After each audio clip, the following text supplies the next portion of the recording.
नमस्कार, news India देख रहे हैं आप। मैं हूं आपके साथ नैना शांडिलिया। बुलेटिन की शुरुआत इस वक्त की बड़ी खबर के साथ करेंगे। प्रधानमंत्री नरेंद्र मोदी आज शाम 6:30 बजे सभी सीएम से बातचीत करेंगे। मिडिल ईस्ट में जारी संकट पर बातचीत होगी। वीडियो कॉन्फ्रेंसिंग के जरिए पीएम मोदी बातचीत करेंगे। बैठक में चुनावी राज्य के सीएम भी शामिल नहीं होंगे। चुनाव आचार संहिता के चलते शामिल नहीं होंगे चुनावी राज्य के सीएम। प्रधानमंत्री आज शाम 6:30 पर देश के सभी मुख्यमंत्रियों के साथ एक अहम बैठक करने जा रहे हैं। बड़ी खबर इस वक्त की, ये बैठक वीडियो कॉन्फ्रेंसिंग के जरिए होगी, जिसमें मिडिल ईस्ट में जारी संकट और उसके भारत पर संभावित असर को लेकर विस्तार से चर्चा की जाएगी। प्रधानमंत्री नरेंद्र मोदी अन्य सीएम के साथ आज बैठक करेंगे, लेकिन इस बैठक में चुनावी राज्य के सीएम शामिल नहीं होंगे। वीडियो कॉन्फ्रेंसिंग के जरिए वो जुड़ेंगे। वैश्विक हालात को देखते हुए केंद्र सरकार पहले से ही सतर्क है और राज्यों के साथ बेहतर समन्वय बनाने पर जोर दिया जा रहा है। इस बैठक में सुरक्षा, आपूर्ति व्यवस्था, खासकर तेल और जरूरी वस्तुओं की उपलब्धता जैसे मुद्दों पर भी मंथन होने की उम्मीद जताई जा रही है। केंद्र सरकार चाहती है कि किसी भी आपात स्थिति से निपटने के लिए राज्य पहले से तैयार रहे और सभी एजेंसियों के बीच तालमेल मजबूत किया जाए। हालांकि इस बैठक में उन राज्यों के मुख्यमंत्री शामिल नहीं होंगे जहां फिलहाल चुनाव प्रक्रिया जारी है। चुनाव आचार संहिता लागू होने के चलते उन्हें इस बैठक से दूर रखा गया है। कुल मिलाकर यह बैठक मौजूदा अंतर्राष्ट्रीय हालात के बीच सरकार की रणनीति और तैयारियों को मजबूत करने की दिशा में एक बड़ा कदम मानी जा रही है। तो आज वैश्विक संकट पर प्रधानमंत्री नरेंद्र मोदी अन्य राज्यों के सीएम के साथ आज बड़ी बैठक करने वाले हैं और इस बैठक में मिडिल ईस्ट में जारी संकट पर बातचीत होगी, चर्चा करेंगे पीएम मोदी। और इसके साथ ही मुख्यमंत्री के साथ आज पीएम संवाद करेंगे। देश भर में अलर्ट है सरकार पर। सरकार की इस बैठक पर सबकी निगाहें टिकी हुई है और सरकार हर स्थिति पर नजर बनाई हुई है। इस खबर पर ज्यादा जानकारी के लिए पंकज वानखेड़े हमारे संवाददाता फोन लाइन पर हमारे साथ जुड़ गए हैं। पंकज, देखिए, मिडिल ईस्ट में जारी तनाव का असर अब देश भर में देखने को मिल रहा है और भारत पर भी इसका असर पड़ रहा है और प्रधानमंत्री नरेंद्र मोदी इसी को देखते हुए आज अन्य राज्यों के सीएम के साथ बैठक करने वाले हैं। क्या कुछ जानकारी? बिल्कुल बेशक, देखिए, लगातार जिस तरह से वैश्विक जो स्थिति बनी हुई है मिडिल ईस्ट में युद्ध के बाद, लगातार इसको देखकर प्रधानमंत्री नरेंद्र मोदी अलग अलग बैठक कर रहे हैं। चाहे कैबिनेट की बैठक हो या सीसीएस की बैठक हो, उसके अलावा केंद्र के तमाम वरिष्ठ मंत्री भी लगातार सर्वदलीय बैठक करते नजर आए हैं। और ऐसे में एक महत्वपूर्ण बैठक देर शाम होनी है। करीबन 6:30 बजे वर्चुअल बैठक होगी और प्रधानमंत्री नरेंद्र मोदी खुद इस बैठक को संबोधित और अध्यक्षता करते नजर आएंगे। और इस बैठक में तमाम उन बड़े मुद्दों को लेकर चर्चा होगी जिसको लेकर लगातार स्थितियां मिडिल ईस्ट की वजह से तमाम व्यापार में या तो कहा जाए ईंधन को लेकर समस्या आ रही है, उसको लेकर इस बैठक में चर्चा की जाएगी। देखिए, लगातार इस जंग का असर पड़ रहा है, लेकिन अब सबसे ज्यादा असर आम लोगों पर भी पड़ रहा है क्योंकि बाजार में लोग एलपीजी सिलेंडर को लेकर या फिर पेट्रोल डीजल को लेकर परेशान नजर आ रहे हैं। इसको भी लेकर मंथन होगा। बिल्कुल बेशक, देखिए, मैंने पहले कहा कि मिडिल ईस्ट में जो स्थिति बनी है जिसको लेकर लगातार पूरे विश्व भर में व्यापार को लेकर, पेट्रोल डीजल और एलपीजी को लेकर जो समस्या आ रही है उसको लेकर आज बड़ी बैठक है। और इस बैठक में चर्चा यही होनी है कि किस तरह से राज्यों को काम करना है और खास तौर पे जो कालाबाजारी है उससे किस तरह से निजात पाए। लगातार अगर आप देखेंगे पिछले 2-3 दिन से लगातार ऐसी खबरें निकल कर आ रही हैं कि शॉर्टेज ऑफ पेट्रोल और शॉर्टेज ऑफ डीजल और एलपीजी के खबरें निकल कर आ रही है। उसको लेकर सरकार सख्त नजर आ रही है और सरकार लगातार प्रयास कर रही है कि इन तमाम कालाबाजारी से, खास तौर पर ये तमाम रेगुलेटरी जो है राज्य सरकार के अंदर होती है, इसलिए राज्य सरकार से लगातार बातचीत हो रही है और इसी मकसद से आज ये बैठक है और इस बैठक में तमाम मुद्दों को लेकर चर्चा होगी। देखिए पंकज, अगर बात करें तो प्रधानमंत्री नरेंद्र मोदी ने 24 मार्च को राज्यसभा में कहा था कि ईरान जंग अगर जारी रही तो इसके गंभीर नतीजे होंगे और आने वाले समय में कोरोना काल जैसी परीक्षा भी हो सकता है। बिल्कुल बेशक, देखिए, अभी हाल ही में हमने देखा था कि राज्यसभा में प्रधानमंत्री नरेंद्र मोदी और लोकसभा में भी इसी बात का जिक्र किया और उसके बाद रूस के जो राष्ट्रपति उन्होंने भी इस बात का जिक्र किया है कि जो स्थिति वैश्विक और विश्व में जो स्थिति बन रही है युद्ध की वजह से, वो कोविड या कोरोना जैसी स्थिति बन रही है।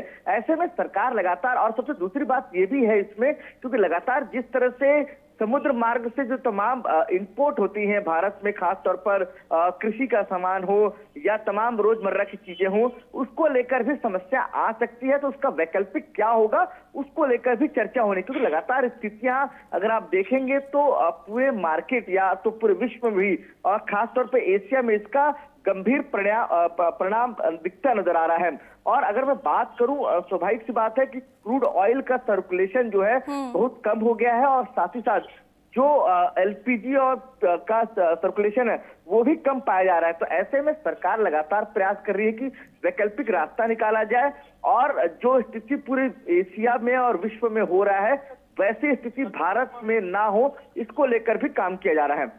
देखिए, सरकार बार बार कह रही है कि तेल गैस की कोई कमी नहीं है, तो फिर अफवाहें इतनी तेज क्यों फैल रही है, लोग इतने परेशान क्यों नजर आ रहे हैं? बिल्कुल, देखिए लगातार सरकार के तरफ से तमाम योजनाएं तैयार कर ली गई हैं। सरकार लगातार, अगर आप देखेंगे, ग्रुप ऑफ मिनिस्टर की रोज बैठक हो रही है, उस बैठक में बताया जा रहा है कि किस तरह से जो है पीएनजी के नए कनेक्शन लिए जा रहे हैं, एलपीजी की कोई शॉर्टेज नहीं है। हाँ, बेशक कमर्शियल एलपीजी में शॉर्टेज जरूर आ रहे हैं, क्योंकि लगातार जो सरकार का मकसद ये है कि घरेलू ईंधन है उसकी पूर्ति जल्द से जल्द किया जाए, उसको लेकर काम हो रहा है, और उसी तरीके से और उसी रास्ते से वो काम किया जा रहा है। लेकिन जो समस्या जहां आ रही है उसको निजात किस तरह से पाया जाए और किस तरह से उसका रास्ता निकाला जाए, उसको लेकर चर्चा चल रही है। और इस बैठक में कौन कौन से राज्यों के सीएम शामिल हो रहे हैं? देखिए, लगभग सभी राज्यों के मुख्यमंत्री इस बैठक में मौजूद रहेंगे। जिन राज्यों में चुनाव है, खासतौर पर बंगाल, पश्चिम बंगाल, असम, पौंडीचेरी जैसे तमाम जो राज्य है, तमिलनाडु, केरला जैसे तमाम राज्य है जहां पे चुनाव है, उन राज्यों के मुख्यमंत्री इसमें शामिल नहीं होंगे। हाँ, जरूर उनके जो मुख्य सचिव है उनकी अलग से बैठक होगी, जिस बैठक की अध्यक्षता जो कैबिनेट की तरफ से तय किया जाएगा कि कौन इस बैठक की अध्यक्षता करेगा। लेकिन हाँ, ये जरूर है कि प्रधानमंत्री नरेंद्र मोदी तमाम राज्यों के मुख्यमंत्रियों के साथ जो है वर्चुअल बैठक करेंगे। चलिए, ठीक है, तमाम जानकारी के लिए बहुत शुक्रिया आपका पंकज। खबरों में आगे बढ़ेंगे। बड़ी खबर इस वक्त की, नोएडा एयरपोर्ट का इंतजार अब खत्म हो गया है। कल प्रधानमंत्री नरेंद्र मोदी उद्घाटन करेंगे। प्रधानमंत्री करेंगे जेवर एयरपोर्ट फेज 1 का उद्घाटन। बड़ी खबर इस वक्त की, प्रधानमंत्री नरेंद्र मोदी जनसभा को भी संबोधित करेंगे। सीएम योगी आदित्यनाथ भी मौजूद रहेंगे। देश के सबसे बड़े एविएशन प्रोजेक्ट्स में से एक नोएडा इंटरनेशनल एयरपोर्ट अब उड़ान भरने के लिए पूरी तरह से तैयार है। दशकों से जिस जेवर एयरपोर्ट के शुरू होने की अटकलें लगाई जा रही थी, उसका इंतजार आखिरकार अब खत्म हो रहा है। 28 मार्च को प्रधानमंत्री नरेंद्र मोदी हवाई अड्डे का लोकार्पण करेंगे। ये केवल एक इंफ्रास्ट्रक्चर प्रोजेक्ट का उद्घाटन नहीं है, बल्कि ये पूरे राष्ट्रीय राजधानी क्षेत्र की तस्वीर बदलने वाला एक बड़ा कदम है। इसके चालू होने से न सिर्फ दिल्ली हवाई अड्डे पर यात्रियों का भारी दबाव कम होगा, बल्कि नोएडा और उसके आसपास के इलाकों में विकास और रियल एस्टेट को एक अभूतपूर्व गति मिलेगी। ये प्रोजेक्ट सफर को आसान बनाने के साथ साथ निवेश और रोजगार के नए दरवाजे भी खोलने जा रहा है। और इस विशाल परियोजना की नींव रातों रात नहीं रखी गई है। इसके पीछे करीब 2.5 दशक की लंबी प्रतीक्षा और योजनाएं हैं। साल 2001 में उत्तर प्रदेश के तत्कालीन मुख्यमंत्री राजनाथ सिंह ने पहली बार जेवर में ग्रीनफील्ड इंटरनेशनल और एविएशन हब का प्रस्ताव रखा था। लंबे समय तक यह योजना अटकी रही, लेकिन साल 2014 के बाद इस दिशा में तेजी आई। आखिरकार 26 नवंबर 2021 को प्रधानमंत्री नरेंद्र मोदी ने इस प्रोजेक्ट की आधिकारिक तौर पर आधारशिला रखी और अब लगभग 4.5 साल के निरंतर काम के बाद एयरपोर्ट का पहला चरण बनकर तैयार है। जब यह हवाई अड्डा अपनी पूरी क्षमता के साथ विकसित हो जाएगा, तब ये एशिया का सबसे बड़ा एयरपोर्ट बन जाएगा।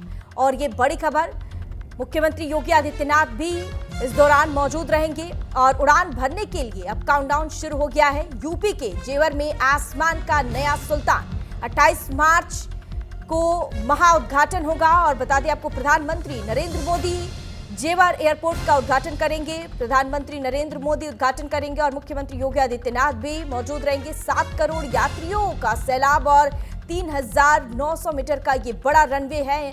नोएडा इंटरनेशनल एयरपोर्ट से जल्द ही उड़ान भरेगा और उड़ान भरने के लिए अब काउंटडाउन शुरू हो गया है। प्रधानमंत्री नरेंद्र मोदी इस दौरान जनसभा को भी संबोधित करेंगे। मुख्यमंत्री योगी आदित्यनाथ भी मौजूद रहेंगे।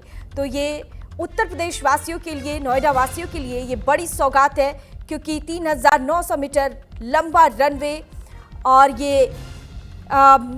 एयरपोर्ट बनकर तैयार हो चुका है।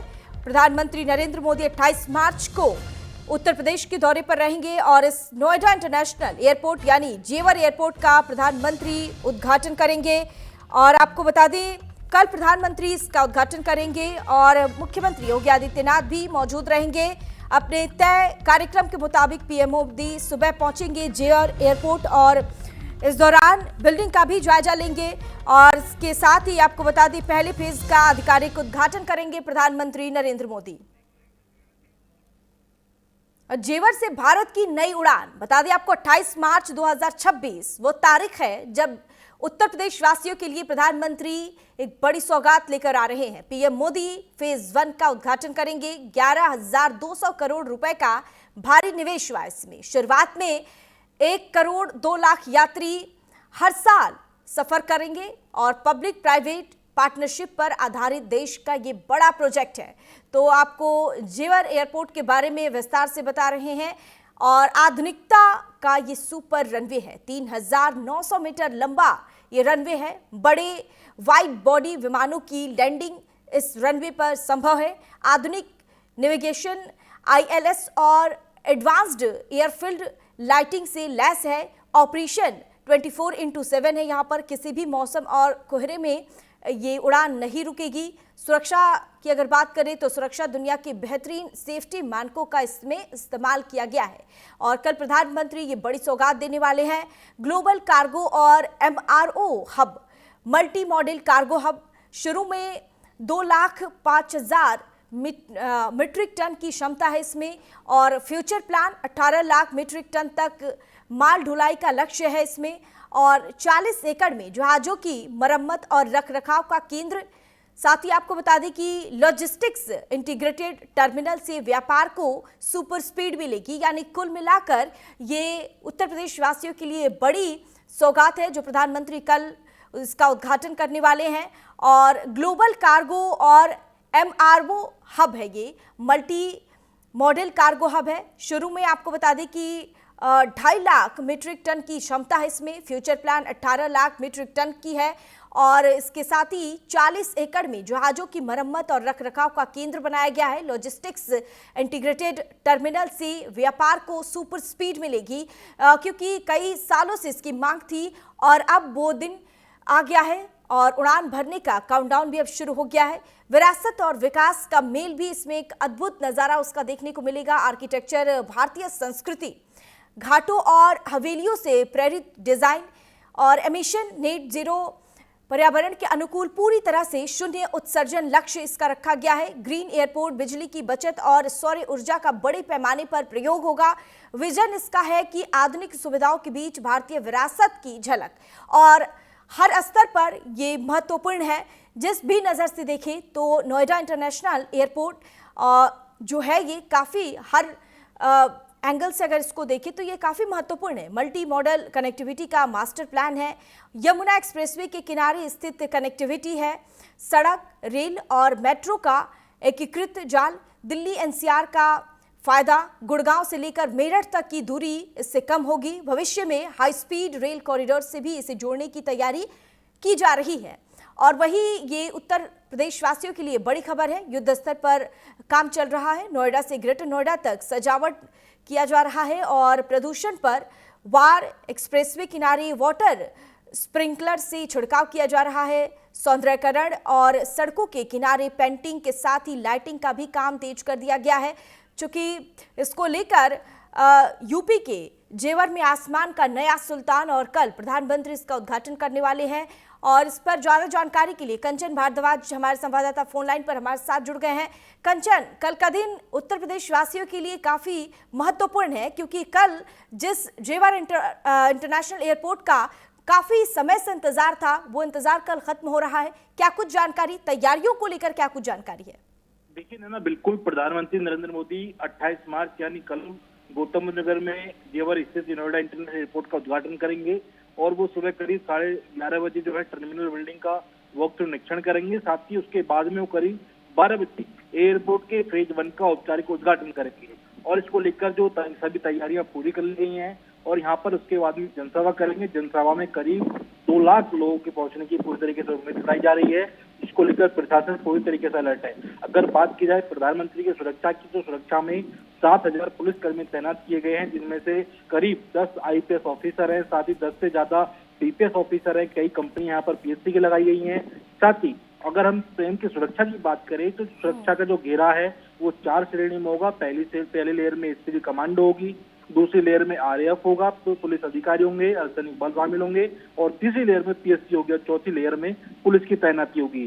साथ ही अगर सुरक्षा की बात की जाए, सबसे बड़ी बात यह है कि बिना पहचान पत्र के आप बिल्कुल भी अंदर परमिशन एंट्री नहीं कर सकते, जिसको लेकर प्रशासन पूरी तरीके से अलर्ट है। और ऐसे में हम जेवर विधानसभा की बात करें, नोएडा विधानसभा की बात करें, दादरी की बात करें और आसपास के जितने भी जिले हैं, वहां से जितने भी कार्यकर्ता हैं वो लगातार लोगों से अपील कर रहे हैं कि जेवर चलो। इसको लेकर जनसभा स्थल जो है पूरी तरीके से तैयार हो गया है और कहीं ना कहीं ये नोएडा वासियों के लिए, मथुरा, आगरा और जेवर, एटा, जितने भी आसपास के जिले हैं उनके लिए एक बहुत बड़ी खुशखबरी है, क्योंकि जिस तरीके से जेवर इंटरनेशनल एयरपोर्ट का लोगों को बेसब्री से इंतजार था और वो शुभ घड़ी आगे नैना। देखिए, अगर हम आम यात्रियों के लिए बात करें कंचन, तो ये आम यात्रियों के लिए अब यहाँ तक पहुँचना कितना आसान होगा और उनके सफर को और कितना ये आसान बना देगा?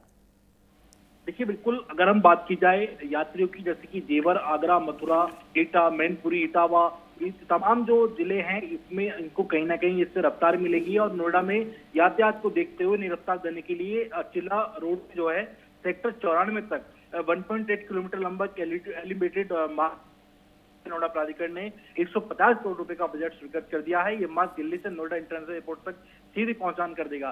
साथ ही ये जो बनाया गया है, इसलिए बनाया गया है लिमिटेड बार जिससे कि जो लोग अंदर जो है किसी भी जाम की स्थिति में ना फंसे, उसको देखते हुए बाहरी बनाया गया है। साथ ही लोगों को जो सुगम रास्ता हो और इसको देखते हुए तमाम जो अधिकारी हैं पूरी तरीके से अलर्ट मोड पर हैं और कहीं ना कहीं प्रधानमंत्री के कल आने से जो जेवर वासी हैं, नोएडा वासी हैं, वो कहीं ना कहीं प्रसन्न होते नजर आ रहे हैं। जी, अगर हम बात करें कि नोएडा इंटरनेशनल एयरपोर्ट के पहले फेज के उद्घाटन से आम यात्रियों को इसका तुरंत ही फायदा मिल पाएगा क्या?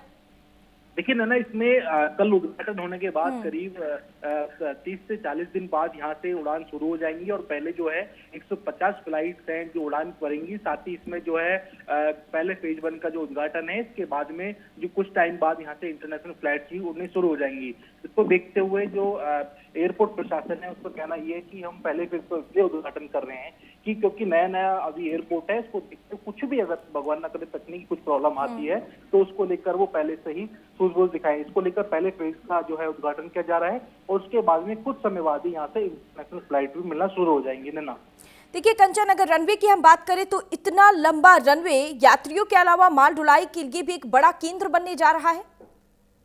देखिए, बिल्कुल अगर रनवे की बात करें तो इसमें जो रनवे है काफी बड़ा है। इसको देखते हुए माल ढुलाई की बात करें, क्योंकि जिस तरीके से यहाँ पर ये जेवर एयरपोर्ट बनाया गया है, ये देश का सबसे बड़ा जो एयरपोर्ट में शुमार है। कहीं ना कहीं इसको देखते हुए जेवर वासी हैं, क्योंकि जिस तरीके से यहाँ पर जो अभी पहले फेज 1 की बात करें तो पैसेंजर कैपेसिटी है वो 1.2 करोड़ यात्री सालाना है। साथ ही इसमें करीब 6,400 फ्लाइट सालाना यहाँ से उड़ेंगी और अगर हम कार्गो की बात करें तो 2.49 सालाना है। साथ ही एयरक्राफ्ट पार्किंग की व्यवस्था की गई है, जहाँ पर 28 फ्लाइट रुक सकेंगी। और नॉर्थ रनवे की बात करें तो 3.9 किलोमीटर लंबा रनवे है और उसको देखते हुए तमाम जो है टर्मिनल 1 का बिल्डिंग एरिया जो है वो भी काफी बड़ा है। साथ ही 18 चेक इन काउंटर हैं, 9 सुरक्षा जांच लेन है, 9 इमिग्रेशन काउंटर हैं, फ्लाइट में जाने के लिए 10 एयर ब्रिज हैं। तो तमाम कह सकते हैं कि पूरी तरीके से हर हाईटेक तरीके से पूरी तरीके से लैस है। जी चलिए ठीक है कंचन, तमाम जानकारी के लिए बहुत बहुत शुक्रिया आपका।